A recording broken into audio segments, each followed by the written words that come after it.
I kept it from Scarlett, my girlfriend of 7 years, when I agreed to my parents' arrangement for me to go home and marry Chloe Vanderbilt, a woman in a coma. But I had grown up with Scarlett and my childhood friend, Maya, and the three of us had always been incredibly close. That all changed one day when we were on a trip and got caught in a flash flood. The imposter son, Leo, not only took credit for me saving their lives, but he also lied and said I had abandoned them to save myself. From that day on, they sided with him in everything, bullying me for his sake. I tried to explain, I tried to fight for them to see the truth, believing that one day they would recognize Leo for who he really was. But all I got in return was one painful betrayal after another. I was tired. I just wanted to leave and never see either of them again for the rest of my life. The wedding was scheduled in 2 weeks, and I told my parents I'd be home beforehand. I had just hung up the phone when Leo, the imposter son, showed up. The moment I saw him, my gut told me nothing good was about to happen. I wanted to run, but it was too late. "Ethan,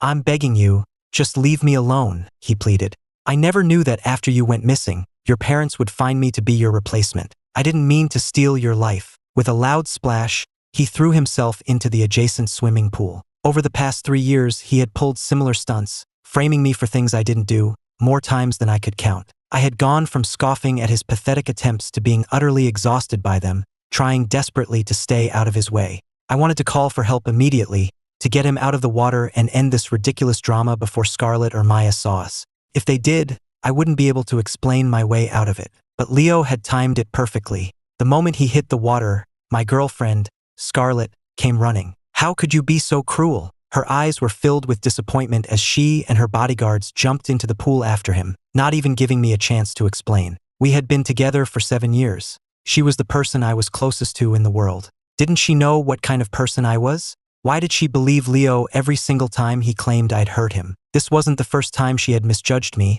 but no matter how often it happened, I could never get used to the sting. Swallowing my frustration, I knelt by the edge of the pool, wanting to help. But just then, Maya heard the commotion and rushed over. She kicked me furiously from behind, sending me straight into the water. "If anything happens to Leo, I swear, you'll pay for it." Maya stared at me, her eyes bloodshot with rage, looking like she wanted to kill me. But I didn't even have time to feel the pain of her words before the water closed over my head. My limbs felt weak, my heart pounded, and my mind went blank. There was no room for any thought but pure, unadulterated fear. "Help! I was going to drown." I flailed in the water, desperately trying to call for help. Maya watched me with disgust. "Nice act," she sneered. She just stood there at the edge of the pool, refusing to help me. Scarlett and her bodyguards swam right past me, dragging Leo along, deliberately ignoring my struggle. They frantically pulled Leo from the water and rushed him to the hospital, leaving me, the one who was terrified of water and couldn't swim, completely alone. I swallowed mouthful after mouthful of water until I no longer had the strength to struggle, my body sinking helplessly to the bottom. In that moment, I hated Scarlett and Maya with every fiber of my being. I hated how incredibly stupid they were, letting Leo play them for fools. I hated their cruelty. One was my girlfriend, the other always claimed to be my sister, yet they both watched me die. Most of all, I hated myself for letting them hurt me for 3 years before I finally decided to leave, only to end up like this. I could only imagine how devastated my parents would be. A million thoughts raced through my mind as I thought I was about to die, but then the house cleaner found me by chance and called for help to pull me out. I coughed up mouthfuls of water, gasping for breath, too weak to even stand. After being rushed to the hospital, I learned I had a fever of 104 degrees and had developed pneumonia from being submerged in the freezing winter water for so long. Delirious with fever, I dreamed of the past. As a child, I was kidnapped by enemies of the right family and left in a ditch, only to be found and raised by an old man with an intellectual disability. My grandfather, as I called him, passed away when I was 3, and after that, I survived on the charity of Scarlett's and Maya's families. The 3 of us grew up together. Eventually, one became the girl I loved, and the other became the sister I cherished. When I turned 18, my birth parents found me, overjoyed, telling me I was the long-lost son of the right family, and that they wanted me to come home. Having craved a real family my whole life, I had planned to go with them. But Scarlett's eyes filled with tears as she begged me not to leave her. Maya, with her fiery temper, took it even further, landing herself in the emergency room after a suicide attempt. I was terrified and never dared to mention going home again. We had grown up together. I couldn't bear to hurt them. I thought we would be happy like that forever. But then Leo, the imposter son my parents had adopted in my absence, suddenly showed up with his bags, claiming he wanted to get to know me. At first, both Scarlett and Maya were cold to him, but shortly after he arrived, we went on that trip and got caught in the flash flood. I pulled the unconscious Scarlett and Maya to safety and asked him to watch over them while I went to a hospital 60 miles away for a severe infection. But Leo told them that he was the one who had risked his life to save them and that I had run away. Their attitudes toward me and Leo changed in an instant. The sound of violent kicking on my hospital room door jolted me awake. I had barely opened my eyes when Maya burst in, furious. Leo is still in shock from you pushing him into the pool. His hands won't stop shaking. Do you think you can get out of this by faking an illness? You're going to go apologize to him right now. I'm not faking. I almost drowned, and now I have a high fever and pneumonia. She had nearly killed me today. All I felt for her was hatred. I couldn't care less if she was worried about me, but I had to force myself to explain, otherwise there was no telling what she might do in her rage. But Maya didn't believe a word of it. First of all, you learned to swim when you were 6. Second, that pool is so shallow you couldn't drown in it if you tried. You're such a great actor, you should be in Hollywood. Now let's go. You're apologizing to Leo. Her words almost made me choke with rage. I had nearly drowned saving her and Scarlett from that flash flood, using up every last bit of my strength. Ever since then, I've been terrified of water and haven't dared to swim. But no matter how many times I told them, they never believed me. I swallowed my anger and said hoarsely, I'll go as soon as this 4 is done, all right? The past 2 years had taught me to stop explaining, to just shut up and give in. I thought that would satisfy her, but she just ripped the 4 needle out of my arm and had her bodyguards drag me from the bed. The needle tore a flap of skin on the back of my hand, and I hissed in pain. Maya acted like she hadn't even seen it, just ordering the guards to keep dragging me out. She used to say we were like real siblings, and that if anyone ever tried to hurt me, she'd be the first to defend me. I was such an idiot for ever believing her. Clutching my bleeding hand, I was dragged into Leo's hospital room. The first thing I saw was Leo sitting up in bed, with my girlfriend, Scarlett, hugging him and cooing, It's okay, Leo, I'll always be here for you. Scarlett used to be so careful about boundaries with other guys, always worried about upsetting me. But now, she could hug another man right in front of me without a second thought. Even though the wound on my hand was raw and bleeding, Scarlett only had eyes for Leo's supposed suffering. I'm sure your hand hurts, she said coldly, but playing the victim won't work now. You hurt Leo, and you need to apologize. I'm sorry. Is that enough? I had given up trying to reason with her. I just wanted to get this over with and get back to my 4 drip. Leo heard me, but he ignored me and just continued to tremble. Scarlett's heart clearly broke for him. You pushed him into a freezing pool. A simple sorry isn't going to cut it. I almost died. I shot back, a sharp pain stabbing at my chest. Isn't that enough? Then what do you want? Scarlett hesitated, as if she was reluctant to say it. Scarlett, if you don't want to, it's fine, Leo said, putting on a disappointed act. Scarlett sighed and turned to me. Leo has always wanted to enter the international jewelry design competition, but he doesn't have a strong enough portfolio. That collection you've been working on is perfect. I've decided to give it to him. No. I don't agree. That collection was my baby, the culmination of 5 years of inspiration, of countless sleepless nights. She had asked to see the sketches, saying she just wanted to look at them, and I had trusted her. What right did she have to give my work away? Scarlett completely ignored my protest. It doesn't matter if you agree or not. I'm submitting the portfolio to the competition under Leo's name. I was livid. If you do that, I'll sue him for plagiarism. The original sketches are with me, and you deleted all the photos of them. What proof do you have? Ethan, just listen to me. You owe Leo. Consider this your way of making it up to him. Her casual words sent a chill through my body, draining all my strength. For the past 3 years, I had told myself she was just being deceived by Leo, and I was only disappointed in her.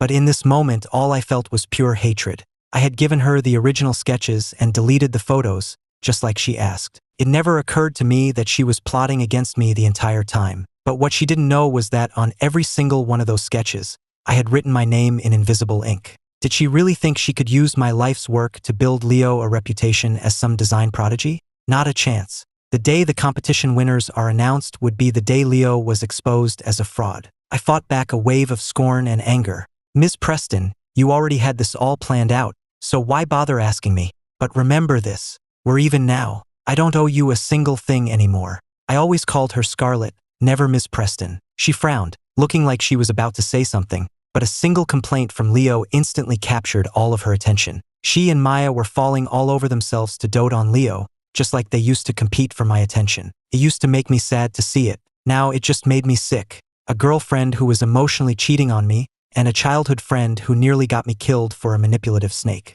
Both of them disgusted me. Fighting back both physical and emotional nausea, I quickly left the room. I couldn't hold it in any longer. I doubled over, clutching my chest, and retched until my throat was raw.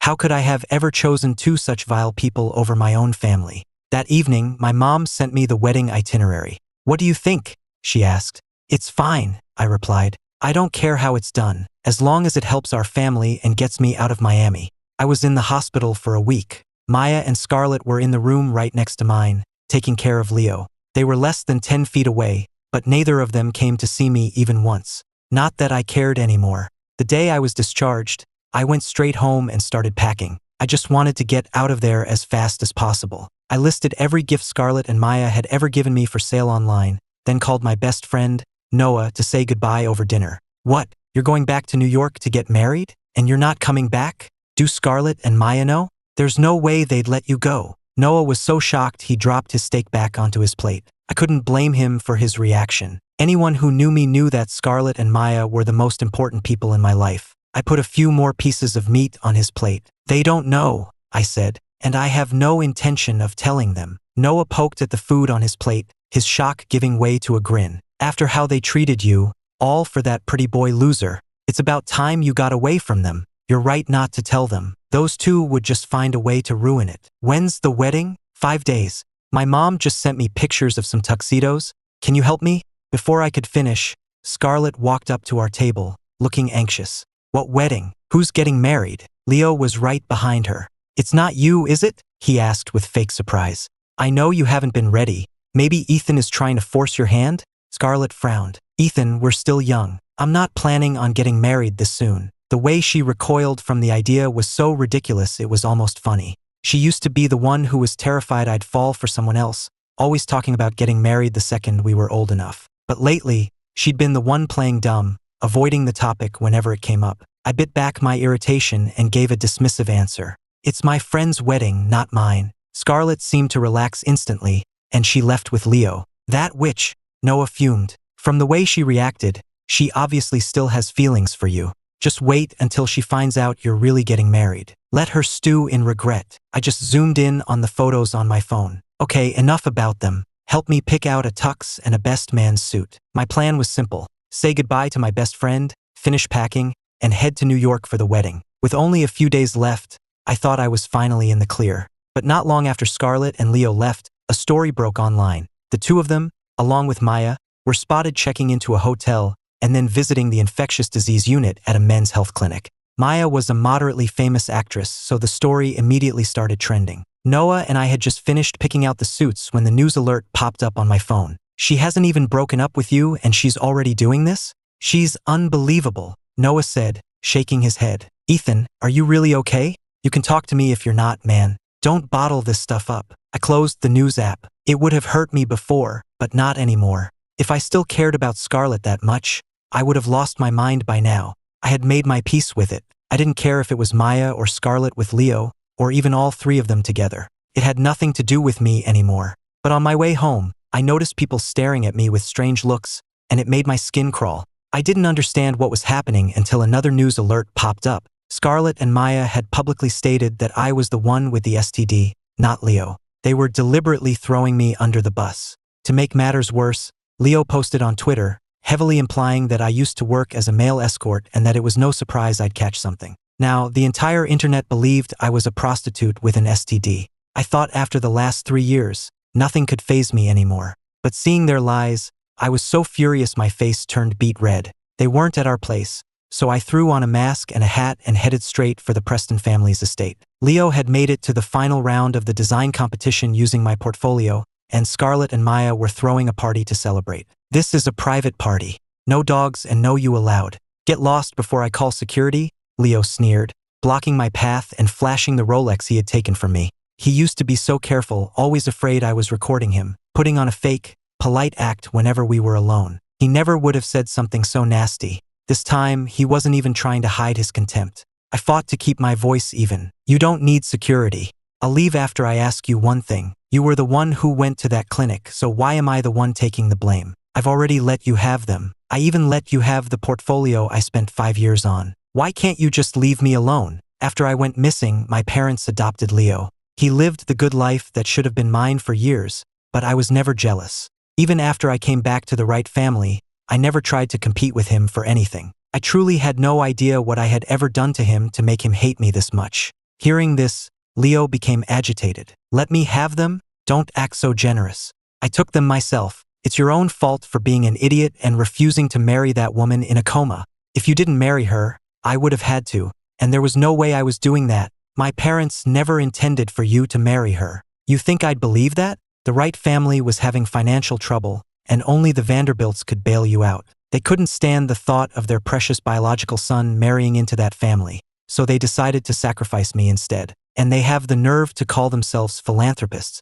What a joke! My parents had been nothing but good to him. How dare he talk about them like that? My vision turned red with fury. Leo! I yelled. Ah! He shrieked, collapsing to the floor and shattering the wine glass in his hand. The next thing I knew, Maya shoved me hard, sending me sprawling to the ground. Ethan, didn't I warn you to stop bullying Leo? If you touch him again, you can get the hell out of my house and go back to being the unwanted orphan you are. My head slammed against the wall, and my vision swam. Shards of glass from the broken wine glass dug into my palm, the pain so sharp I couldn't speak. But Maya didn't even glance at me. She just helped Leo to his feet and walked away with him. Scarlett saw what happened from across the room and hurried over, not because she was concerned for me, but because she was afraid I'd make a scene. The usually gentle Scarlett roughly pulled me out of the ballroom. Ethan, this is Leo's party.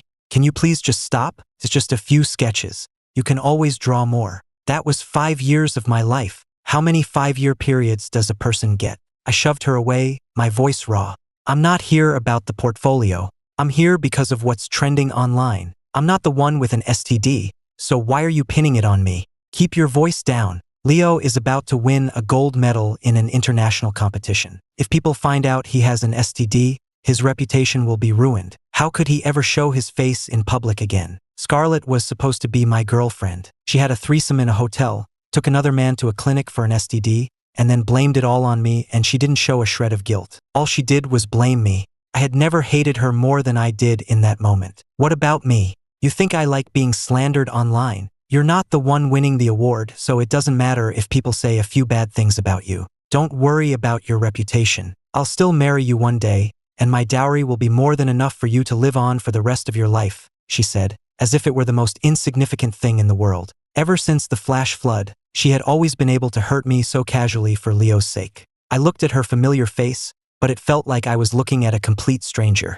Scarlett must have felt a pang of guilt because she couldn't meet my eyes. Ethan, you need to watch yourself. If you cause any more trouble, I'm breaking up with you. Fine, I said. Let's break up. It wasn't the first time I'd said it. She probably thought I'd come crawling back to her like I always did. She didn't take me seriously, just shot me a look and walked away. Through the glass window, I watched as Leo, flanked by Maya and Scarlett, basked in the glory that should have been mine, enjoying the friendship and the love that I had lost. Leo noticed me watching and shot me a triumphant, mocking look. A moment later, my phone buzzed. It was a text from him. You grew up with them and you still couldn't keep them? You're pathetic. Watching them walk all over you is just sad. You're an embarrassment. By the way, your portfolio is about to win me a gold medal and make me famous worldwide. Mel? Too bad. You're not getting it back, and you're still the one with the STD. He deleted the message a second after sending it, just like he always did. I clenched my phone, hoping he'd still have this much bravado when his plagiarism was exposed to the world. And I wasn't going to take the fall for his disease. Not this time. I contacted a private investigator and asked him to get proof of Leo's visit to that clinic. No problem, the PI replied. By the way, I've also gathered all the evidence of him framing you over the years. There's a lot of it, so it'll take me a few days to sort through. That's fine. Get it to me when you can. There's no rush. I had hired the best PI I could find, originally hoping to quickly expose Leo's schemes and clear up the misunderstandings with Scarlett and Maya. But from the moment Maya pushed me into that pool and Scarlett left me to drown, I had given up on them completely. I didn't care what they thought of me anymore, so the urgency was gone. I let out a bitter laugh, put my phone away, and went home. I had already packed most of my things. I didn't want to leave a single trace of myself behind. Anything I wanted to keep was packed away. The rest was either thrown out or sold. In the end, besides the single suitcase by my side, the only things of mine left in the house were a thick photo album and a glass jar filled with colorful paper cranes. The album was full of pictures of me, Maya, and Scarlett, from the time we were kids until now. They used to say we had to take at least 100 photos together every year, so we'd have memories to look back on when we were old. They hadn't kept that promise for 3 years. The paper cranes were a gift they had folded for me together. They told me each crane represented one wish they would grant me. When Leo first started framing me, I had used one of the wishes to beg them to believe me, but they had just crushed the crane under their feet and told me to stop being so childish. I took the album and the jar of cranes outside, piled them together, and set them on fire. "What are you doing?" Maya's voice cut through the air as she came home just as the last of it was turning to ash. She shoved me aside angrily, reaching into the flames to salvage what was left. Even Scarlett, who was usually so composed, went pale, letting go of Leo and rushing toward the fire. But the album was gone, and the cranes were nothing but a pile of ash. Maya cradled the ashes in her hands and turned to me, her eyes red with fury. "Are you insane? Why would you burn all this? Do you have any idea how many years of memories were in there?" Scarlett was also staring at me with disapproval. Not wanting to get into a fight, I used the excuse I'd already prepared. The old prints were fading. I have digital copies, so I ordered new, better quality ones. They should be here in a few days. Maya and Scarlett looked like they were about to yell at me more, but a small cry from Leo sent them rushing to his side. "Did you drop that antique vase I just bought you? Are you hurt?" Scarlett asked, helping him up. Maya cooed. "You silly thing, what would you do without us?" Leo then put on a concerned face. "Don't worry about me. Look at Ethan. He's packing his bags.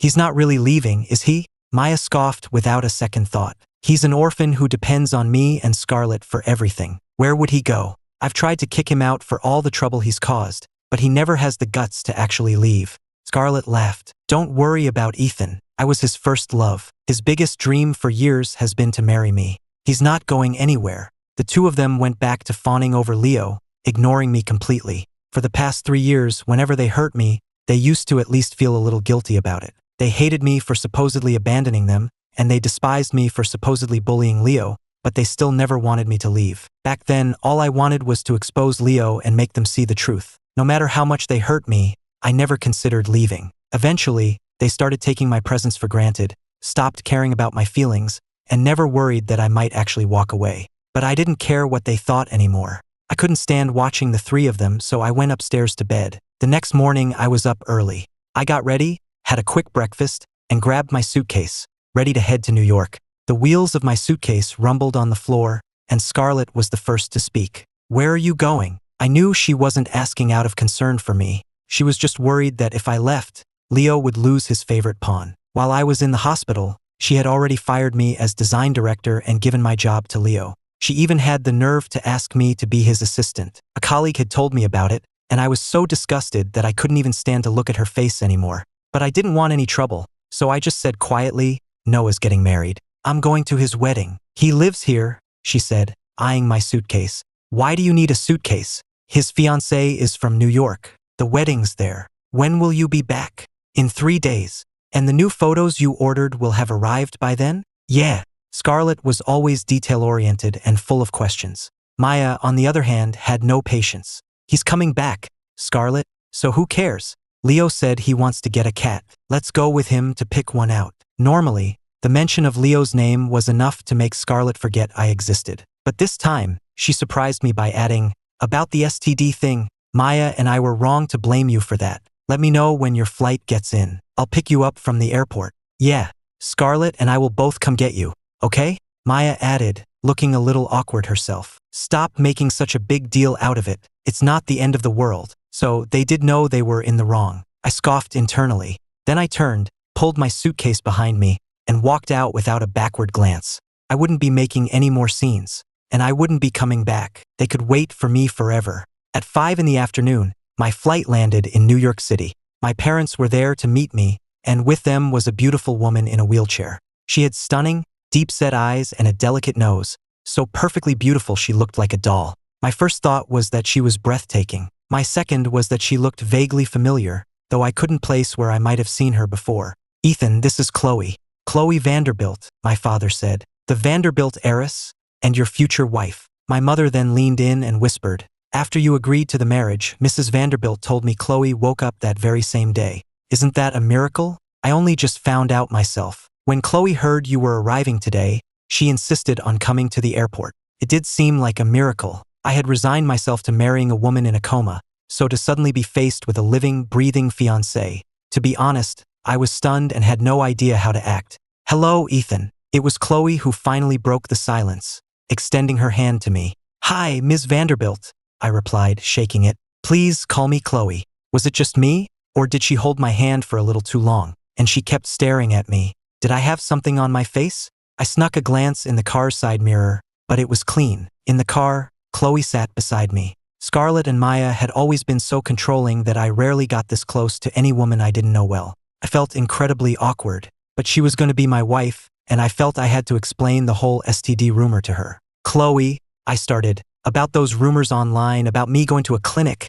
Do you want to sue them for slander?" She cut in. "I had my team save all the evidence before they took the posts down. You have more than enough to press charges." I was stunned. I pulled out my phone and saw that the trending topic was gone, and all the nasty comments on my Twitter account had been deleted. I had been bracing myself for her anger and disgust, but it seemed she hadn't doubted me for a second. I didn't know what to feel. "Our wedding is just around the corner. Let's deal with it after that." "Whatever you say, Ethan," Chloe agreed, then smoothly changed the subject. "You studied jewelry design at NYU, right?" I was relieved she dropped the awkward subject. "I've seen your previous work," she continued. "Your first major piece, if I remember correctly, was that tiara for your friend's sister's debutante ball, wasn't it? How did you know that?" I was genuinely surprised. I was a moderately well-known designer now, but most people only knew my more recent work. Even Scarlett and Maya had no idea what my first piece was. Chloe smiled. "I saw it by chance back then and fell in love with it,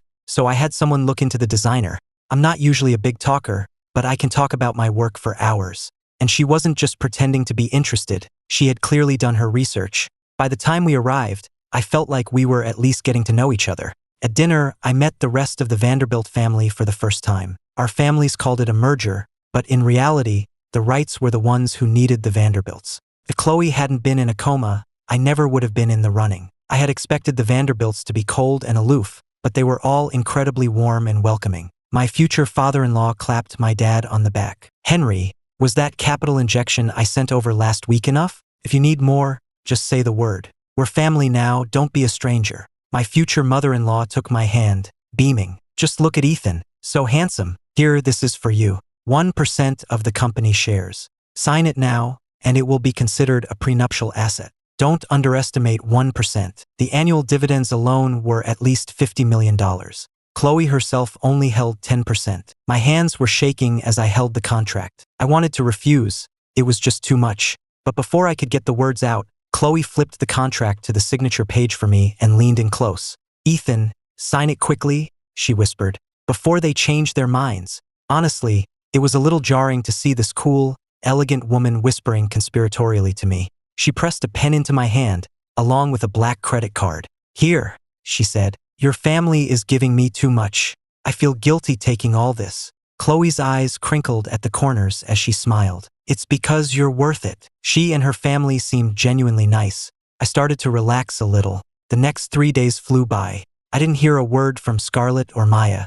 It was for the best. The last thing I wanted was them disrupting my wedding. But I should have known things wouldn't be that simple. Half an hour before the ceremony, as I was waiting backstage in my tuxedo, my phone started buzzing nonstop. I don't know how they found out, but they were spamming me with video calls. I didn't answer or reply, so they started calling me, one call every 30 seconds, like they wouldn't stop until I picked up. Annoyed, I frowned and just turned my phone off. The ceremony began. Chloe walked down the aisle on her father's arm, and he solemnly placed her hand in mine. But just as we were about to exchange rings, Scarlett and Maya burst into the hall. They stared at me on the altar, wearing the groom's boutonniere, their faces turning deathly pale. Their eyes were filled with disbelief, as if I was the one who had betrayed them. What right did they have to look at me that way? Scarlett and Leo had all but slept together right in front of me. Why would she think I'd still want to marry her? Maya had nearly killed me to defend Leo's honor. Why would she think I'd ever want to see her again, let alone treat her like a sister?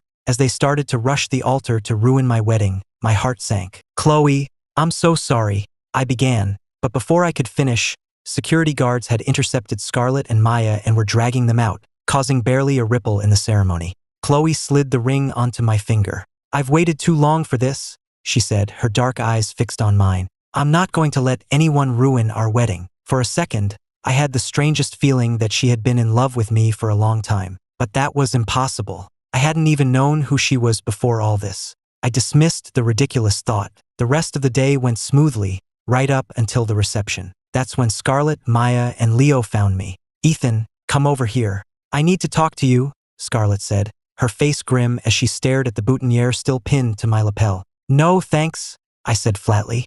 "I have nothing to say to you." I had never spoken to her so coldly before. She looked shocked for a moment, then her face flushed with anger. Just then, Chloe joined us. She saw them and was about to have them removed, but before she could say anything, Maya spoke up, her face a mask of scorn. "Ms. Vanderbilt, do you have any idea where this wedding of yours came from? He stole it from Leo. Not to mention, he has a girlfriend of 7 years that he never even broke up with before marrying you. Don't let this scumbag fool you." So that's why they were here. It was another one of Leo's schemes. Hadn't they tormented me enough for him over the past 3 years? I had already left to get away from them. Why couldn't they just let me go? I didn't want to lose my temper on my wedding day, but I couldn't help it. "Who said we didn't break up? Scarlett, you told me we were done the day you threw that party for Leo. Or has your memory gone bad?" Scarlett looked at me with disapproval. "I was just angry. You can't take that seriously. Ethan, you can't marry Leo's fiancée just to get back at me. That's wrong.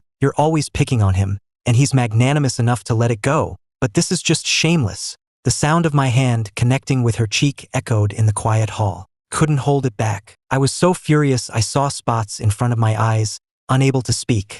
Leo rushed to shield her. "Ethan, hitting people won't change the truth," he said, then turned to Chloe with a pained expression. "Chloe, I've been in love with you since we were kids. So when you fell into a coma and the Vanderbilts proposed a marriage alliance with the Wrights, I agreed immediately. I never imagined you would wake up before the wedding. Ethan got jealous of my good fortune, so he conspired with my adoptive parents to take my place and marry you himself. I was so angry I had to laugh. Are you sure about that? Leo looked like the most wronged person in the world. It's the absolute truth. That's enough. Scarlett interrupted, acting as if she were graciously forgiving me for some great transgression. Ethan, apologize to Leo right now, and then come home with me. We can pretend this whole thing never happened. Maya looked at me with pure contempt. You're such a disgrace. I can't believe I ever called you my brother. There was a time when the three of them had pushed me so far I had considered ending my own life, spending countless sleepless nights in misery. Now they just seemed pathetic and ridiculous.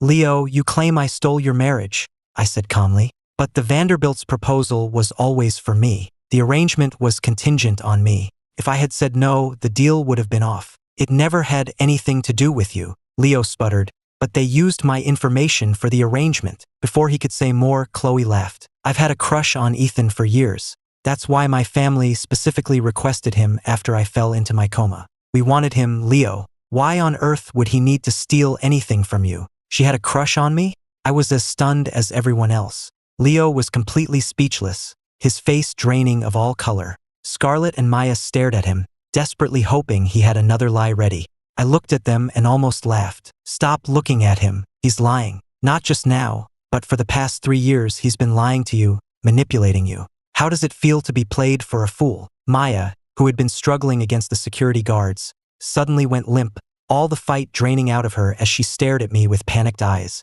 The color vanished from Scarlett's face. She just stared at me, a look of pure terror dawning in her eyes. Scarlett and Maya looked like they wanted to speak, but Chloe gave them no chance. Get them and that man out of here, she said with disgust. Memorize their faces. I never want to see them on any of my properties again. The guards grabbed them and started to drag them away. Wait, I called out. A flicker of hope appeared in Scarlett's eyes. Ethan, I knew you still. Stop, don't flatter yourself. I cut her off. I turned to Leo, my voice ringing through the hall. Since we have an audience, let's make things clear. Leo, you are an ungrateful snake. The Wright family wants nothing to do with you. From this day forward, you are no longer part of our family. With that, I signaled for the guards to remove them. The reception began, and it was time for the newlywed toast. Normally, Chloe and I would have made the rounds, but the Vanderbilts were one of the most powerful families in the country. There were very few guests who warranted a personal toast from the Vanderbilt heiress and her new husband. So in the end, I just met a few of the senior family members with Chloe before being sent off to eat. Ethan must be exhausted after such a long day. Chloe, dear, take him to get something to eat and rest, my new mother-in-law said, fussing over me as if I'd been through a war. Chloe smiled. Of course. She led me to the head table where the spread was different from the others. Every single dish was one of my favorites. I looked at her, surprised. You arranged this? She said, pulling out my chair for me. Watching her bustle around in her wheelchair for my sake, I felt a strange pang of guilt. The staff can get it, I said. Or I can. You don't have to do all this. Of course I do. If I let them do everything, how will you ever see how great I am? You didn't think I was lying when I said I had a crush on you, did you? She had such an elegant, almost intimidating presence, but she was so direct it left me speechless. I sat down and stammered, well, we actually went to the same schools, from middle school all the way through college. Did we? She asked. I racked my brain, but I couldn't remember her at all. Chloe couldn't help but laugh at my confusion. It's perfectly normal that you don't remember me. You were always at the top of our class, a star basketball player, a talented pianist, and always so kind. A lot of girls had crushes on you. I was just one of them. I even sent you a letter once, but I doubt you ever got it. I tried to say hi to you a few times, but Scarlett and Maya always got in the way. I even managed to get your number once, but you deleted me from your contacts before I could even send a message. The person she was describing sounded like a stranger. Was I really that impressive? Noah was a relatively new friend. Before him, Scarlett and Maya were the only people I was close to. Even back when things were good, they rarely praised me. Took me a moment to respond. I'm sorry about that. I was with Scarlett for 7 years, and back when things were good, she used to get very jealous and delete women from my contacts. It's not your fault, it's hers, Chloe said. And for the record, even if I get jealous, I would never do something like that. That's not jealousy, that's a character flaw. Was she trying to turn me against Scarlett? No, I must have been mistaken. She didn't seem like the type to put others down. Besides, even if she hadn't said a word, I was done with Scarlett and Maya. The depth of my previous affection for them was now matched only by the depth of my hatred. After the reception, Chloe and I went back to our suite. I felt the need to explain. Today was an accident, I said. I won't have anything to do with Scarlett or Maya ever again. Please don't be upset. Chloe just smiled. Don't be so nervous. It's okay if you see them. Even though I'm in love with you, I still respect you and your privacy. I trust you. I was worried she'd be uncomfortable and was about to suggest we sleep in separate rooms, but she started undressing right in front of me. I quickly grabbed the comforter to cover her. Aren't you worried I'll take advantage of you? You're the man I love, she said. If you wanted to take advantage of me, it would just mean you find me attractive. I'd be thrilled. Her words made me think of Scarlett. I had been with her since I was 18. She was incredibly jealous, forbidding me from even talking to other women or having their contact information. She would open letters sent to me, go through my messages, and delete people from my phone, all without my permission. When I found out, I was furious. That's a complete violation of my privacy, I had told her. It was the first time I remember her getting truly angry with me. Don't you know what those girls want from you? You have a girlfriend. You should be keeping your distance, not leading them on. When Maya found out, she took Scarlett's side. She only does it because she loves you so much. How could you fight with her over something like this? You're breaking her heart. Just apologize and she'll forgive you. They and their families were the only people I had. When the Caldwells and the Prestons also told me I was in the wrong, I started to believe it. After 6 months of dating, she would barely even hold my hand, let alone kiss me. When I gently brought it up, she got furious. Ethan, are you just like every other guy? Is that all you think about? Do you like me for who I am, or do you just want my body? I tried to explain that I genuinely cared for her, but she wouldn't believe me. If you really loved me, you would respect me, not just try to get me into bed. It wasn't about sex. We had been together for 6 months, and she wouldn't even kiss me. It made me wonder if she even liked me at all. Was it so wrong to want to kiss the girl I loved? I started to think I was the one in the wrong. Then Maya piled on. You're going to marry her eventually anyway, so why can't you just wait? Scarlett is just like any other girl. She wants to save that special moment for her wedding night, and I let them convince me. I told myself Scarlett loved me. She was just a little jealous and old-fashioned. I told myself Maya was my sister, and she would never lie to me. But tonight, Chloe had told me that when you love someone, you respect them, you give them their space, and you don't push them away when they want to be close. I washed up, my mind a jumble of conflicting emotions. I decided to scroll through TikTok for a bit to clear my head. But the second I turned my phone on, it was flooded with messages and missed call alerts, all from Scarlett. For a second, I thought she had finally learned the truth about Leo and was calling to apologize. But when I opened the first message, a fresh wave of rage washed over me. I almost fell for it. I almost believed Leo was the liar. You really are a vicious bastard trying to slander him like that. Leo already explained everything to me and Maya. It was a simple misunderstanding because my parents weren't clear. And for such a small thing, you had to humiliate him at your wedding and kick him out of the family? How is he supposed to face anyone now? And you're being so dramatic. All we did was ask you to cover for him about the STD. Was that really worth getting so angry that you had to run off to New York and marry someone else? I'm giving you one more chance. Tomorrow, you will publicly apologize to Leo, reaffirm his status as a son of the right family, and then get a quick divorce from Ms. Vanderbilt. If you do that, I'll consider taking you back. It was only after I stopped loving her that I realized how vile and narcissistic she truly was. Before coming to New York, I thought just getting away from her would be enough. I never wanted revenge, no matter how much I hated her. But now I understood that if I just ran, she would never stop chasing me, never stop tormenting me. I called her right back. She answered immediately. I knew you'd call. Remember, you have one day to do what I said if you want me back. You think you're some kind of prize? Chloe is 1,000 times better than you. I'd have to be an idiot to leave her for you. Ethan, Scarlett shrieked, her voice cracking with rage. What are you yelling about? Let me tell you something, Scarlett. Not only is Leo never coming back to the right family, but I'm going to expose every disgusting thing the three of you have ever done. None of you will ever hurt me again. I hate confrontation. I'll usually just let things go. If they hadn't pushed me so far, I never would have raised my voice. Scarlett was clearly stunned, and I could hear her ragged breathing on the other end. But I didn't give her a chance to reply. I just hung up and blocked her number. Then I took the hospital security footage and registration records from the PI and posted them online. I tagged Leo's professional account. At Jewelry Designer Leo, you've got the nerve to sleep around, but not to admit you caught something? You were the one at the hotel with 2 women. You were the one at the clinic. How dare you make me take the fall for it and then slander me? I also tagged Scarlett's design studio and Maya. At Preston Designs at Maya Caldwell, if your eyesight is so bad you can't even recognize the man you're sleeping with, maybe you should see a doctor instead of blaming me.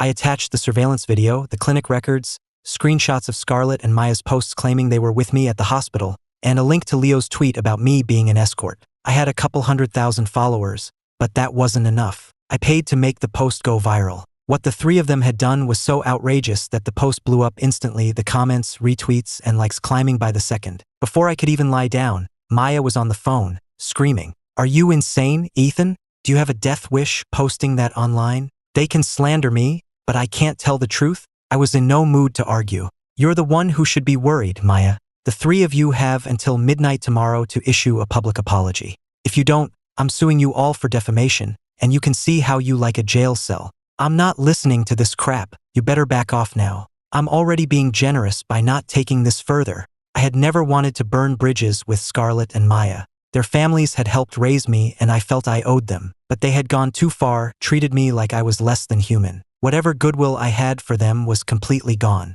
I hung up and blocked Maya's number, then Leo's.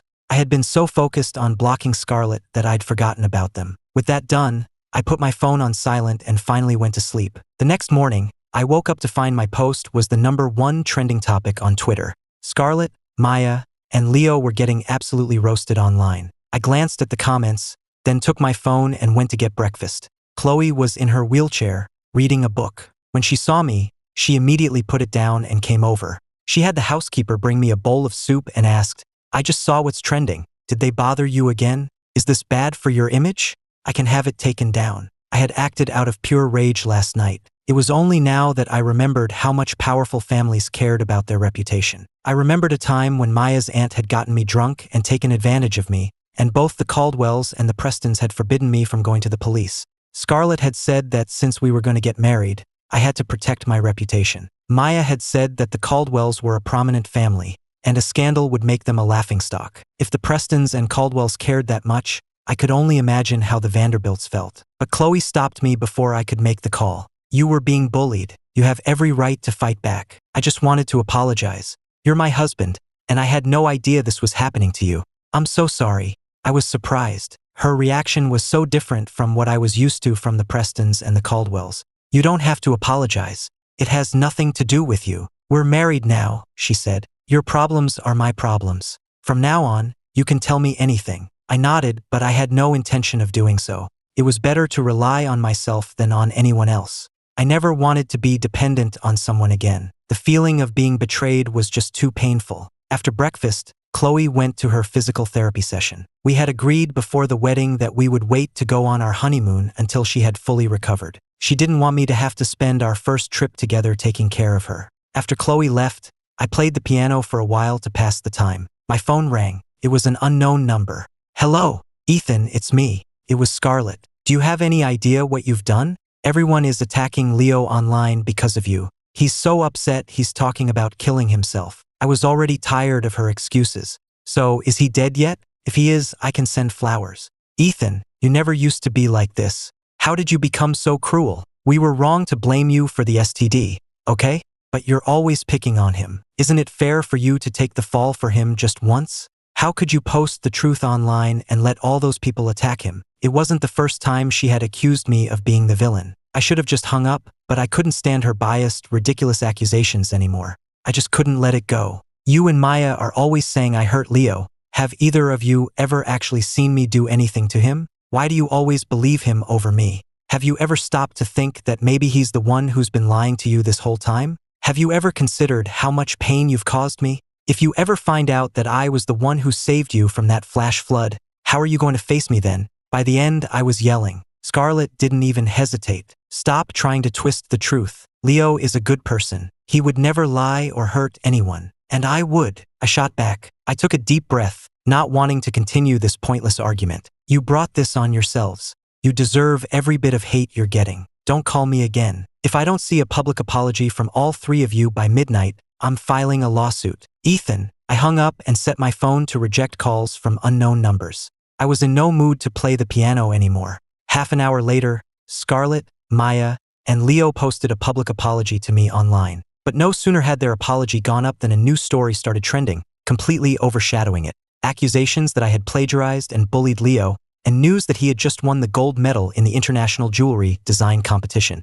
Leo appeared in a video, his voice hoarse, looking completely distraught. I'm sorry to be taking up everyone's time, he began, but I don't know what else to do. Today, the committee for the International Jewelry Design Competition informed me that my portfolio has won the gold medal. I should be happy. My hard work and talent have finally been recognized. But I can't be, because for years, all of my work has been stolen by Ethan. My adoptive parents took everything I ever created, every piece of my soul, and gave it to their biological son, just to build him up as some kind of design prodigy. They destroyed all the evidence, so I have no way to prove it. But today, on the day I should be celebrating this award, I have to speak my truth. If I keep this bottled up any longer, it's going to destroy me. Leo's video alone might have been met with skepticism. But then Scarlett posted an official notice of my termination from her verified studio account. And Maya, during a live broadcast of a popular reality show, alluded to me being a plagiarist and a bully. The internet went into a frenzy.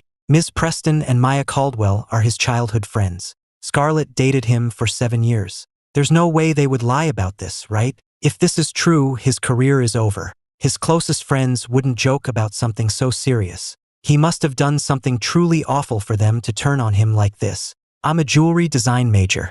I just looked at Leo's award-winning collection and Ethan's past work. The design language is identical. I can't believe I used to look up to him. He's just a thief. In an instant, the entire internet turned against me. Chloe stopped her physical therapy and came to find me, a worried frown on her face. She had always been a fan of my work, so I expected her to be furious, to demand an explanation just like everyone else. But all she said was, "Do you have proof that he stole your work? If you do, give it to me. I'll have my team release it immediately to clear your name, and we can get our lawyers started on a lawsuit." "You don't doubt me? Why would I?" she said without a moment's hesitation. "You're not that kind of person." A warmth spread through my chest as I looked at her unwavering trust. "I have proof," I said. "Don't worry. But there is one thing I need your help with." Thank God she wasn't like Scarlett and Maya. Thank God she believed me. Half an hour later, I was in a live video chat with Leo. The comment section was a waterfall of insults directed at me. Beside me, Chloe's face was tense, her expression grim. It's okay, I told her. But I don't like seeing people insult you, she replied, taking over as moderator and banning every user who posted a negative comment. The things Scarlett and Maya used to say to me were far more vicious than anything these strangers on the internet could come up with. Their words couldn't hurt me, but seeing how much Chloe cared still made me happy. But Leo, and Scarlett who was with him, were not happy. Leo looked at me, feigning fear, as if it had taken all his courage to speak. Ethan, I have all these good people on my side now. It doesn't matter if you get your parents or Ms. Vanderbilt to help you. Just admit what you did wrong. All I want is an apology. Scarlett glared at me. Only Leo would be so forgiving. You should be grateful, Ethan. Her unconditional defense of him used to break my heart. Now it just annoyed me. I ignored her completely and looked at Leo. So you're sure? All of my past work was stolen from you. Forget my past work, he said. If you had seen this portfolio before I submitted it, you would have stolen it too. I thought of you all as my real family, and this is how you treat me. By the end, he was choking back sobs. Scarlett handed him a tissue, her heart clearly aching for him. Don't cry, she soothed. Everyone knows the truth now. All I want is an apology. Is that really too much to ask? Leo said, tears streaming down his face. The comments on the screen grew even more hateful. I ignored the comments and fixed Scarlett with a cold stare. Leo is sure I plagiarized him. What about you, Ms. Preston? Do you have anything to add? A flicker of guilt crossed her eyes, and she hesitated. But one look from the red-eyed Leo, and her expression hardened. Ethan, stop trying to deny it, she said, her brow furrowed. Maya and I personally watched Leo draw every single one of those designs. You were wrong. Just apologize. I didn't answer her. Instead, I took out my phone, unblocked Maya's number, and called her, putting the call on speaker for everyone to hear. Maya, everyone is saying I'm a plagiarist. What do you think? Her voice came through the speaker, as aggressive as ever. Leo just wants an apology. Just give it to him already. She hadn't answered my question, so I asked again, more pointedly this time. Scarlett says that you and she both personally watched Leo create those designs, and that I then stole them. Is that true? The moment my face appeared on screen, the insults started. Now they were coming faster and more furiously than ever. Both of your childhood friends are calling you out, and you're still trying to deny it? Go die, you plagiarizing scum. They say a real man doesn't cry. He must be truly heartbroken. If you hadn't bullied him so relentlessly, why would a grown man be crying on camera? No matter how many times you ask, Scarlett and Maya aren't going to lie for you. This is so annoying. Just apologize already, you piece of trash. Stalling isn't going to change the fact that you're a thief. He's still denying it right in front of Scarlett and all of us. If he's this arrogant in public, I can't imagine how he and his parents treat Leo in private. What a monster. No wonder his own childhood friends are siding with Leo. If I were him, I'd be too ashamed to show my face. I'd have killed myself by now. The comments kept rolling in. Maya's furious voice crackled over the speaker. Yes, it's true. It's true. It's true. Is that clear enough for you? You've bullied him for years, you stole his work. You owe him a debt you can never repay. Now apologize to him, right now. A look of triumphant mockery flashed in Leo's eyes, but his voice was choked with emotion. Yes, Ethan, I'm a forgiving person. Just say you're sorry. I let him finish. After Scarlett took my portfolio, she told me to burn the originals and delete the photos. You thought that meant I had no proof, didn't you? Ethan, he sighed. Why are you still trying to lie? I cut him off impatiently. Leo, every time I finish a sketch, I sign it with invisible ink. Now, let's get the competition's head judge on the line and see if I'm telling the truth. When the live feed from the competition headquarters appeared on screen, Leo froze, a tissue halfway to his face. His eyes widened in panic, and all the color drained from his face. As the judge held a small heat source over the first sketch, my name, Ethan Wright, appeared in crisp, clear letters. As my name appeared on sketch after sketch, Leo's eyes rolled back in his head, and he passed out cold. For once, Scarlett didn't rush to his side. She just stared at me, utterly stunned. The live chat, which had been a torrent of hate, went silent for a beat, and then it exploded, comments flying so fast you couldn't read a single one. I ignored the chat and looked straight into the camera. Scarlett, Maya, was it fun? Lying about me, slandering me over and over again? I'm taking this opportunity to inform you both that I will be filing a formal lawsuit against you and Leo for plagiarism, defamation, and slander. I look forward to seeing you in court. With that, I ended the stream, but my call with Maya was still connected. Ethan, you've hurt him so many times, she was screaming. So what if he took a few of your stupid drawings? You owed him. If you dare to sue him, I swear I will destroy you. I will make your life a living hell. Scarlett's voice joined in, impatient. There's no need to blow this out of proportion. You're the one who's in the wrong here. If you hadn't heard him so many times, he never would have been angry enough to do this. You owe him, Ethan. This is your penance. You owe him. You have to atone. I had heard those words so many times I heard them in my nightmares, with them condemning me while I desperately tried to explain, and they never listened. I was sick of their self-righteous accusations. Instead of worrying about Leo, you should be worrying about yourselves. The whole world just watched you lie for him with straight faces. You don't really think you're going to get away with this, do you?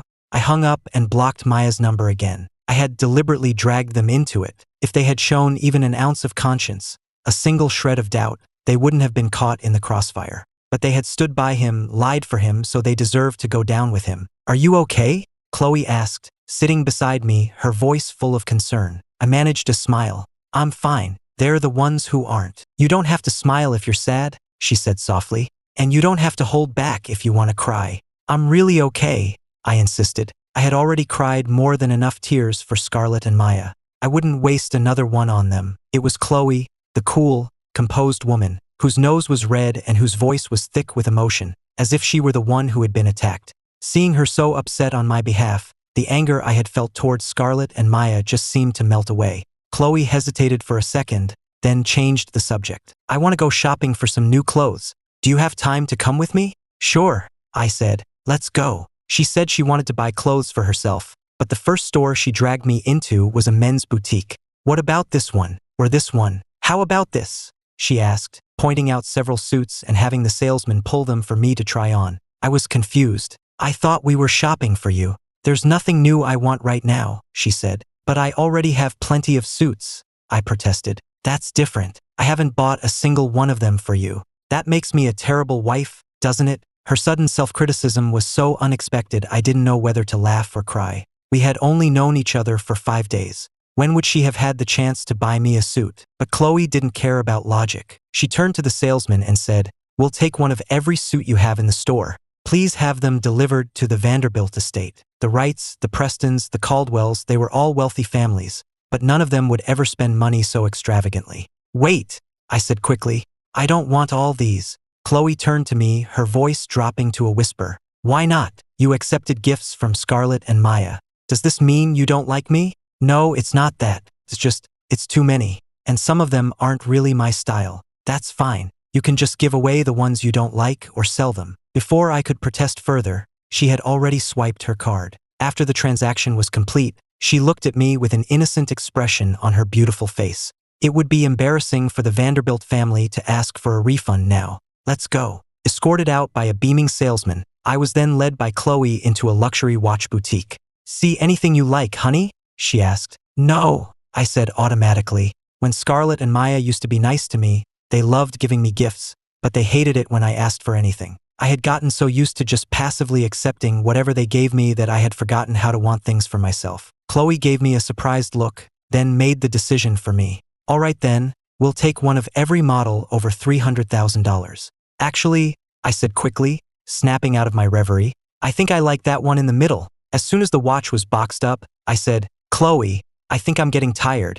If we didn't leave soon, I was afraid she'd buy the entire mall. Okay, she said agreeably. If you're tired, we can go. She didn't argue, but her next words nearly made me choke. I had my assistant buy this mall in your name while you were distracted just now. So from now on, you can come whenever you like. I knew the Vanderbilts were wealthy, but I had no idea they were this wealthy. I had been out with Chloe for less than an hour, and I had somehow become the owner of a shopping mall. Feeling any better? She asked. I read online that retail therapy is a great way to relieve stress. You know, I said, a genuine smile spreading across my face. It actually worked. Thank you. I'm really happy. The trophy from the design competition arrives in 2 days. I was wondering if Mrs. Wright would be interested in keeping it for me. Really? She gasped, her eyes lighting up. But that's your first international award. It's so important. She seemed more excited about the trophy than she had been about buying the mall. I had never seen anyone's eyes sparkle like that before. I couldn't help but smile. That's why I want to give it to my wife, so she can share in my happiness. Chloe blushed and smiled. It would be my honor. She was incredibly busy, between her physical therapy and taking back the reins of the Vanderbilt group. In the short time she had been with me, her phone hadn't stopped ringing. After she turned it off, her assistant and several executives showed up at the house. Seeing that I was feeling better, she went to deal with them. The sun was out, so I took some fish food out to the koi pond in the garden. Even though it was the middle of winter, the entire property had heated floors, so it wasn't cold at all. By the time I was done, a maid had brought me a glass of fresh squeezed juice.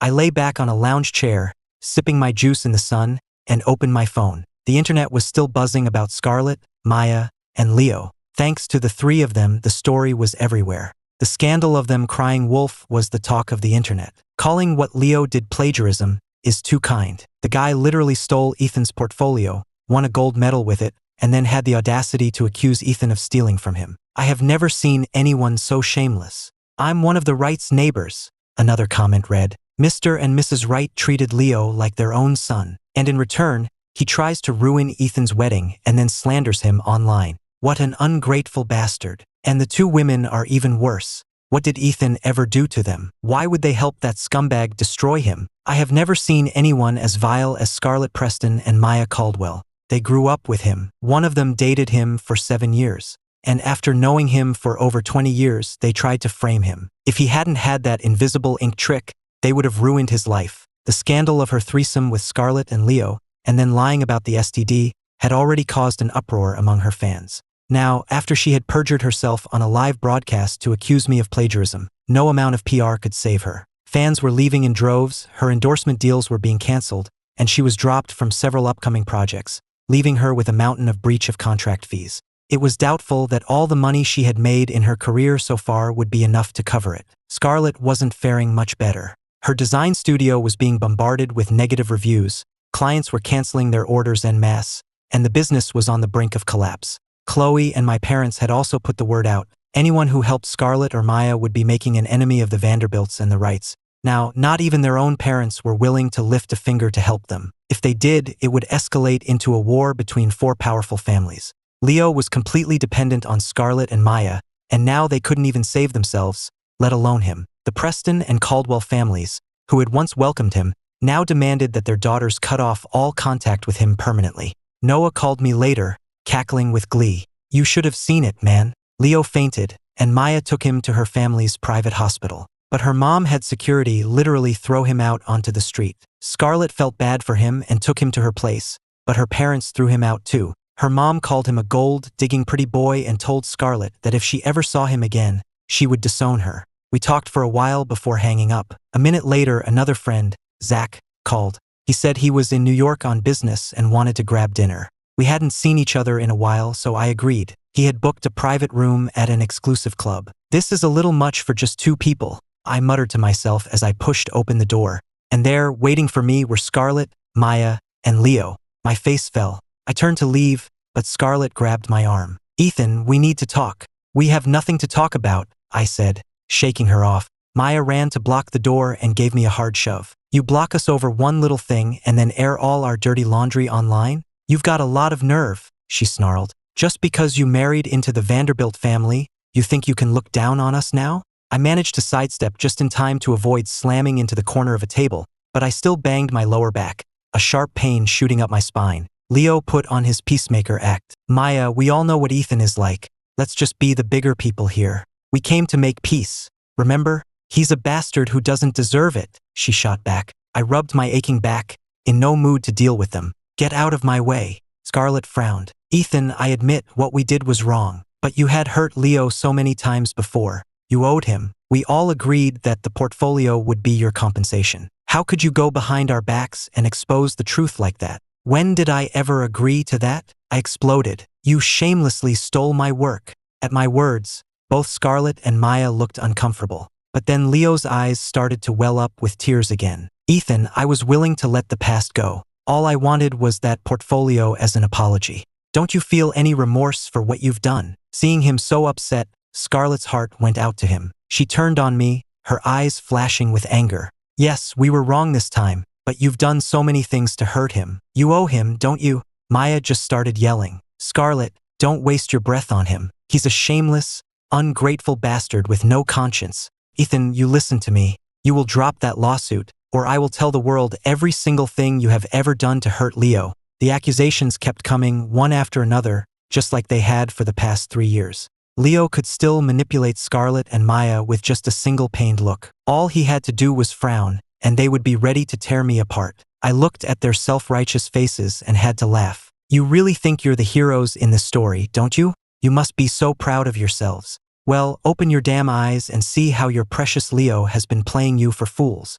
I threw the entire file of evidence the PI had given me that morning right at them. I had planned to mail it to them after dinner. This saved me the postage. I unblocked their numbers and sent them all the video files as well. The sharp edges of the papers left small cuts on their faces, but neither of them seemed to notice.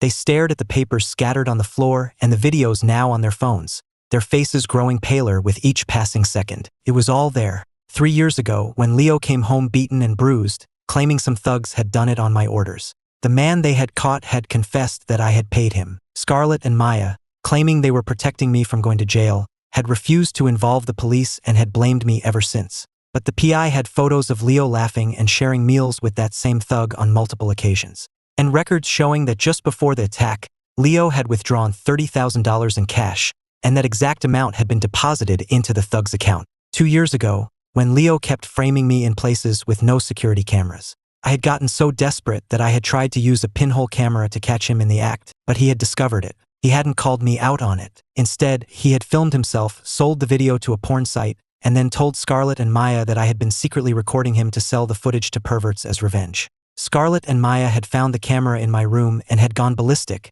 again refusing to call the police for my own good. But the PI had tracked down the website and gotten their financial records. All the payments for that video had gone directly to Leo's bank account. And the time Leo fell down the stairs and claimed I had pushed him, the PI had found a maid who had been fired from the Preston household around that time. On video, she confessed, "I saw Mr. Leo throw himself down the stairs, but he gave me $20,000 to keep my mouth shut. My son was getting married and we were short on the dowry, so I took the money and left. He wanted to give me cash, but it's a long bus ride home and I was afraid of being robbed, so I had him wire it to me." She had provided the bank statement to prove it. I couldn't even remember all the lies Leo had told about me over those 3 years. Even the PI couldn't find proof for everything. Some of it was too long ago or too well hidden. But what I had was more than enough to expose him for the fraud he was. Scarlett's hands trembled as she looked at the evidence. "How could Leo be like this?" she whispered. "So all those years,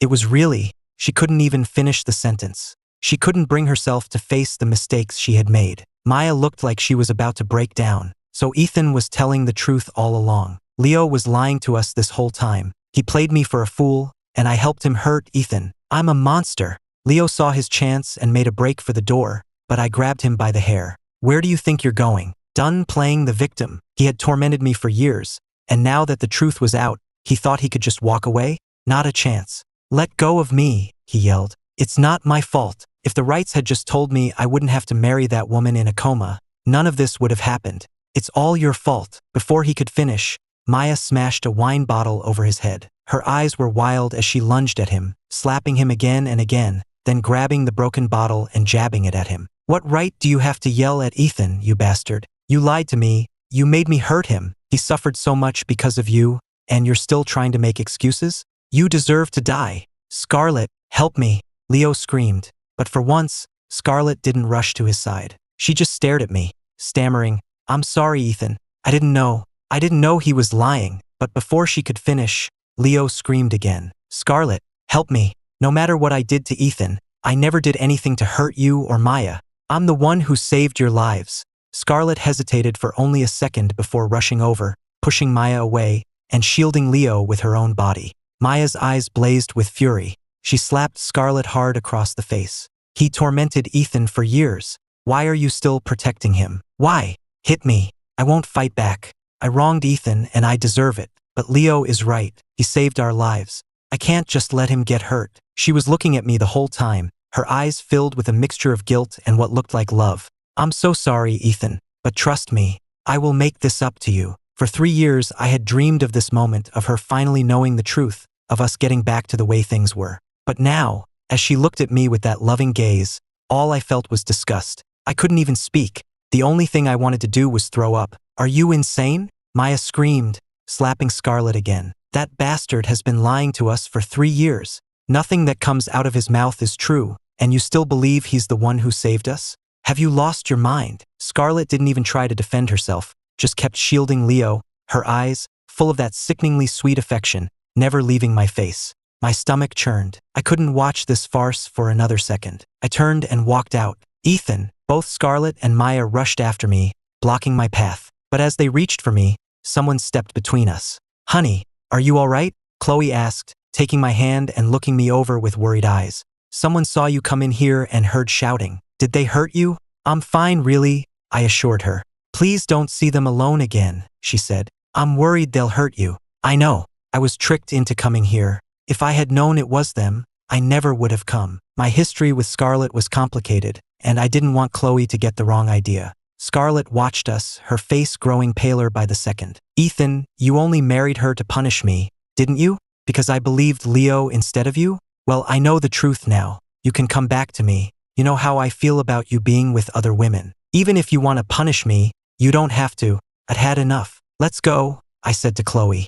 Scarlett and Maya called after me, but Chloe's bodyguards blocked their path. I didn't look back. As soon as we were in the car, I called Zach. "Why did you lie to me?" "Lie? Come on, we're all friends here. I just thought it was a shame for you, Scarlett, and Maya to throw away so many years of friendship over a little misunderstanding. Don't you agree?" "I think you're an idiot," I said. "I hope your girlfriend cheats on you. I hope she and your best friend betray you for some other guy and spend years trying to ruin your life. And when they've nearly destroyed you, I hope you can still say it was just a little misunderstanding." I hung up. In the past, I would have changed my number, deleted my accounts, and run away from it all. You could call it moving on, or you could call it what it was, cowardly escapism. But Scarlett, Maya, and Leo had taught me that running away solves nothing. And besides, I hadn't done anything wrong. Why should I be the one to run? I posted on my Facebook page, "I am done with Scarlett Preston, Maya Caldwell, and Leo. Anyone who, like Zach, tries to play peacemaker between us is no friend of mine."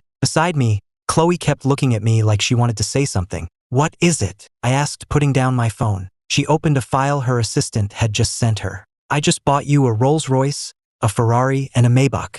Will that help you feel any better?" "Chloe, don't you think you might have a bit of a spending problem?" "Really? But I make money faster than I can spend it. But if you don't like it, I can stop. I'll just transfer all my assets to you, and you can buy whatever you want." Chloe was a woman of action. She immediately called her lawyer.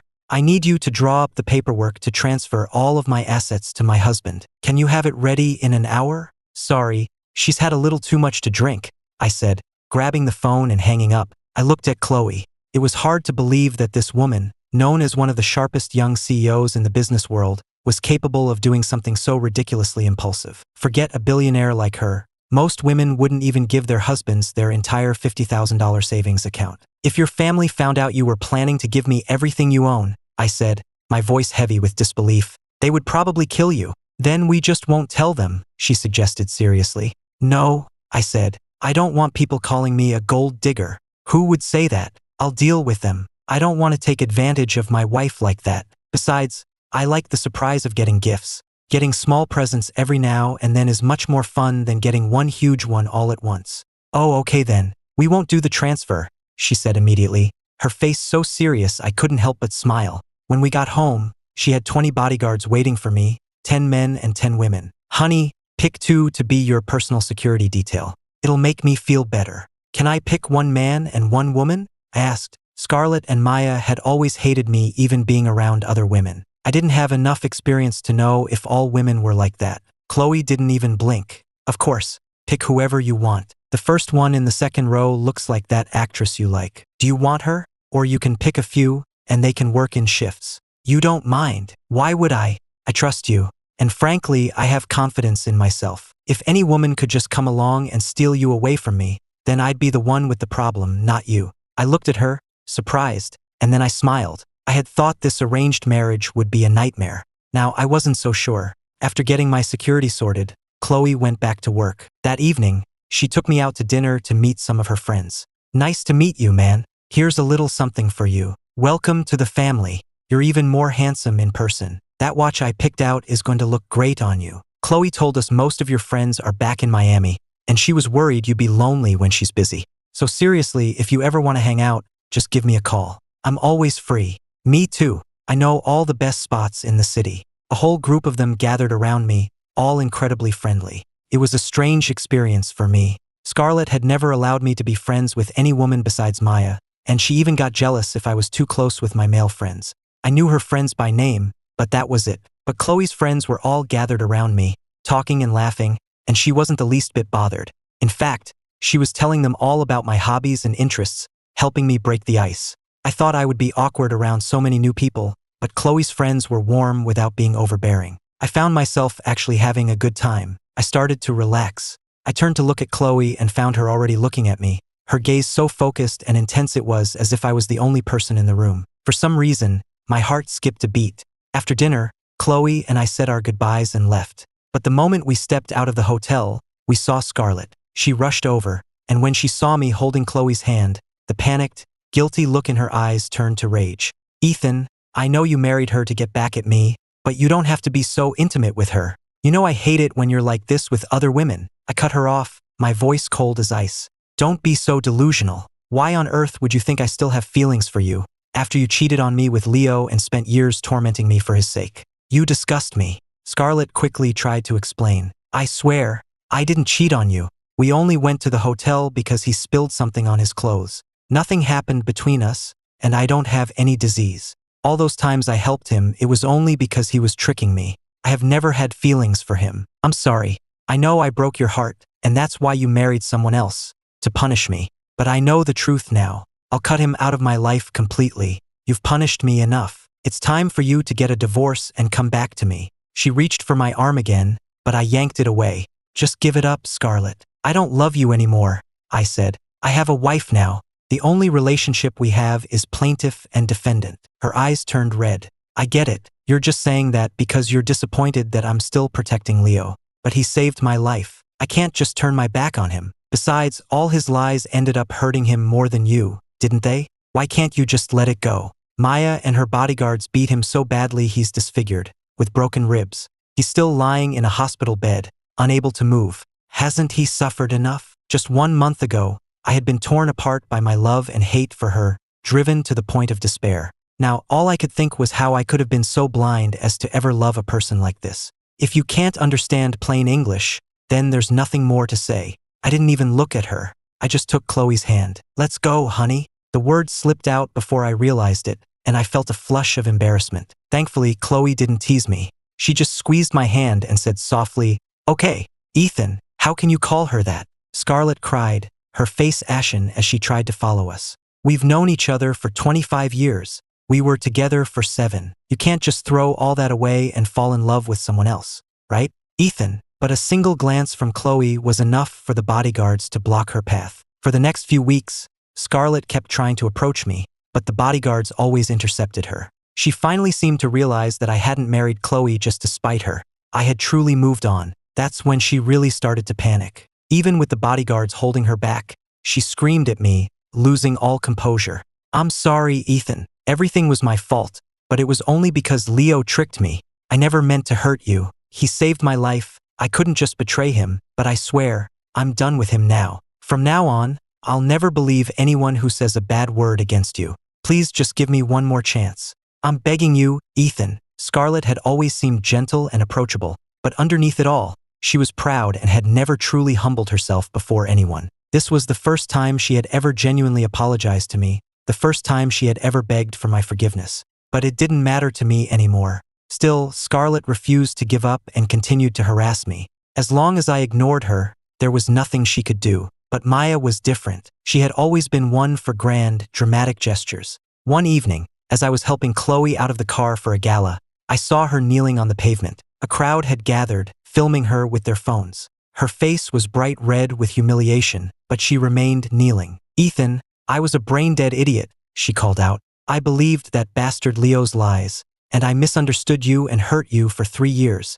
I was stupid and cruel, and I'm so sorry. You have every right to hate me, but I always thought of you as my real brother. Please don't ignore me, yell at me, hit me, do whatever you want to get your revenge. Just please, talk to me." She screamed her apology, her voice raw. I paid her no mind, so she began to crawl towards me on her knees. "Ethan, please, acknowledge me."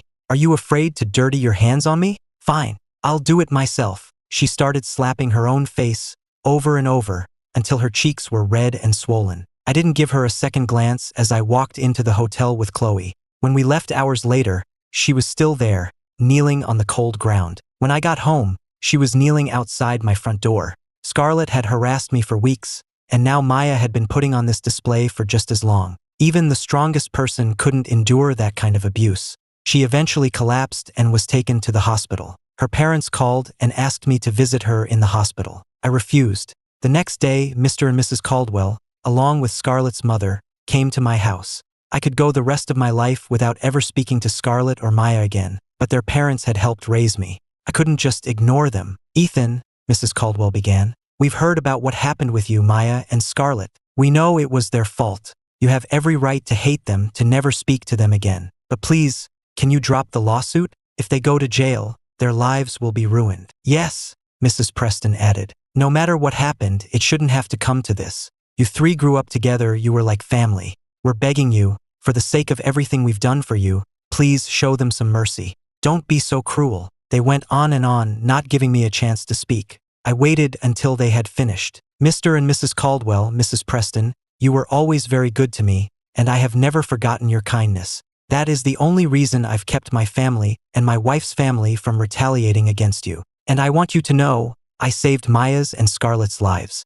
In return, Maya kicked me into a pool and left me to drown. I haven't even begun to address all the other things Scarlett did to me. The fact that I'm not pressing more charges is a testament to how much I valued our past. The parents left with heavy sighs. 2 days later, we were in court. Leo had a long, angry scar across his face, and he was pale and walked with a limp. Maya glared at him and lunged, trying to attack him right there in the courtroom. Even with the bailiffs and Scarlett holding her back, she still managed to land a few kicks. Scarlett, trying to shield Leo, ended up with a few slaps and several dirty shoe prints on her designer pants for her trouble. But she ignored her disheveled appearance and called out to me across the room. Ethan, I'm only protecting him because he saved my life. I don't have feelings for him, I swear. Maya screamed at her. You're a moron. You still believe that liar saved you? You idiot. No wonder Ethan doesn't want you. A fool like you and a bastard like him are perfect for each other. You never deserved Ethan. I must have been insane to ever think you were good for him. The trial concluded. Maya was sentenced to 18 months,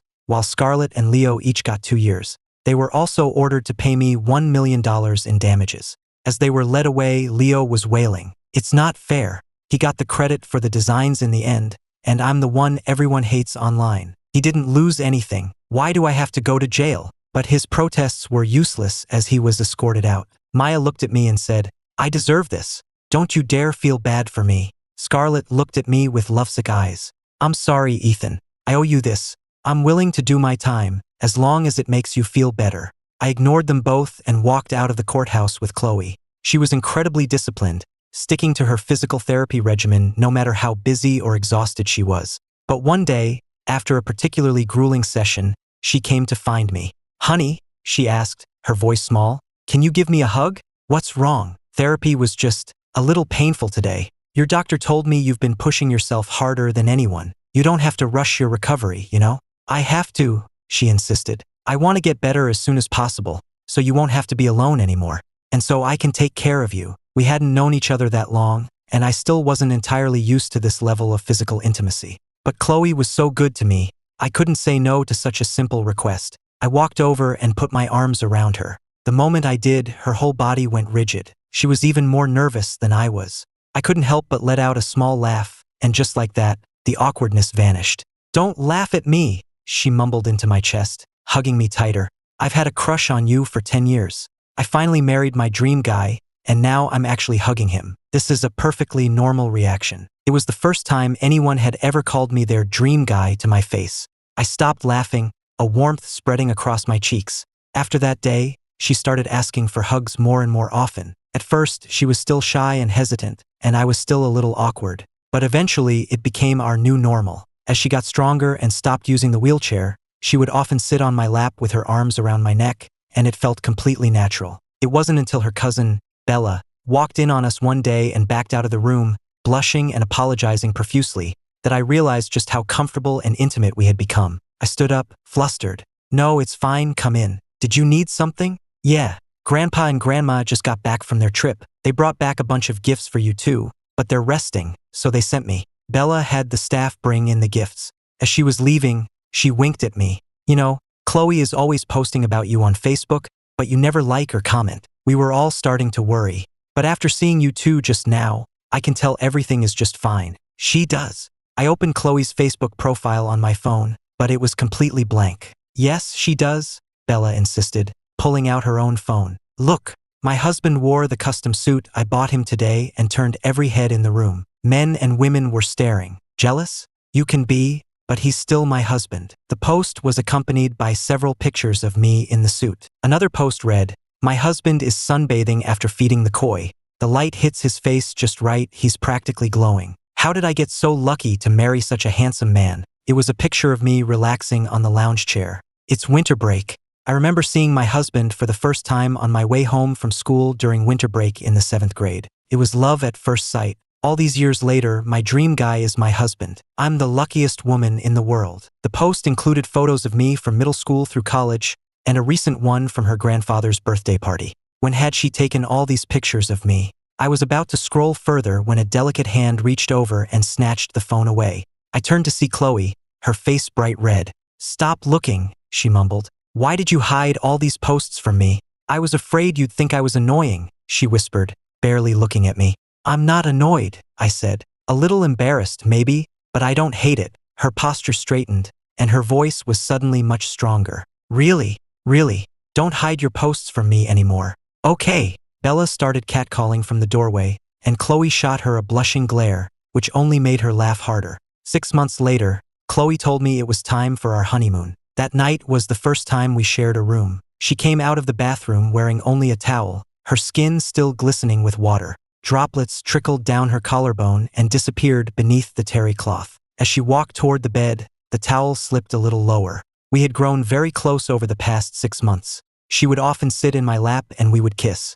But this was the first time she had ever been so exposed in front of me. I took one look and felt my ears start to burn. Let's get some sleep. Good night, I said quickly, pulling back the covers to get into bed. But I wasn't fast enough. She slipped into my arms, tilted her head back, and pouted. Don't you think I'm pretty, honey? I had no choice but to look at her. Her hair was still damp from the shower, her eyes seemed to shimmer, and her lips were a deep, inviting red. She looked like a beautiful siren. Her intense gaze made my heart pound in my chest, and my hand, resting on her waist, grew clammy. You're beautiful, I managed to say. Then why won't you look at me? She whispered, biting her lower lip. Please, just look at me. No man on earth could have resisted her in that moment. I leaned down and kissed her. A year and a half later, Chloe was pregnant. One morning, as she was suffering from another bout of morning sickness, our housekeeper called to me. Mr. Wright, there's a strange woman outside. Should I have security remove her? I glanced out the window.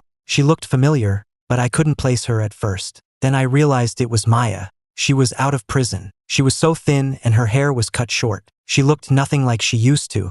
Her eyes lit up when she saw me. Ethan, I looked away and told the housekeeper, just ignore her. No one paid her any attention, but she came back every day, looking more and more dejected. Whenever I had to leave the house, she would be there, kneeling in the driveway, repenting. I've spent the last year and a half thinking about what I did, she would say. I'm so sorry, Ethan. I'm so sorry. I never should have believed Leo over you. I never should have hurt you for him. I regret it more than anything. Not a day has gone by that I haven't regretted it. Whether you believe me or not, I always thought of you as my little brother.